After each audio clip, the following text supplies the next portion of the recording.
Maglalagay ako ng cooking oil. And meron ako ditong 3 egg. Ipiprito ko muna ito dito na medyo tostado. Lagyan natin ng konting asin.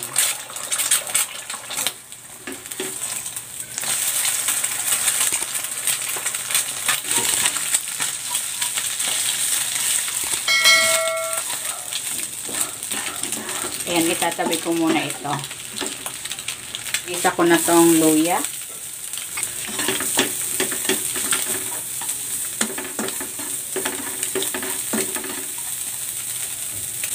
At ang sibuyas.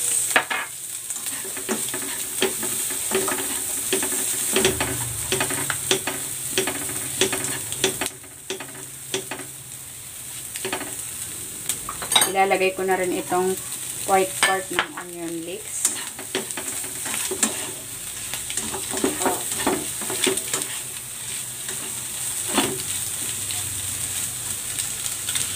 At maglalagay na ako dito ng hot water.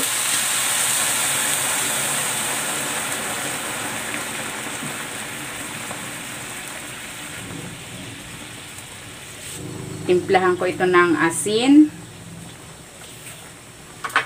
paminta. Maglalagay ako ng kalahating shrimp cube. Yan ay optional lang. Pwede kayong maglagay ng mga pampalasa of your choice.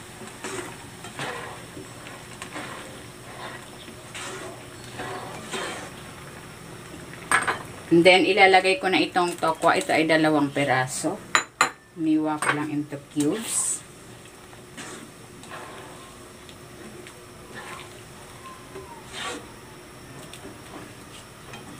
Yan, pakuluin muna natin yan for mga 3 to 5 minutes.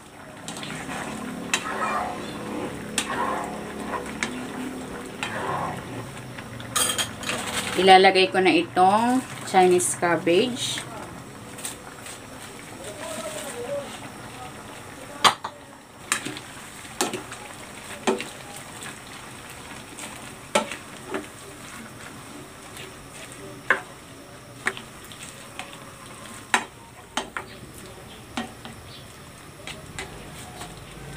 Maglalagay din ako dito ng onion leeks.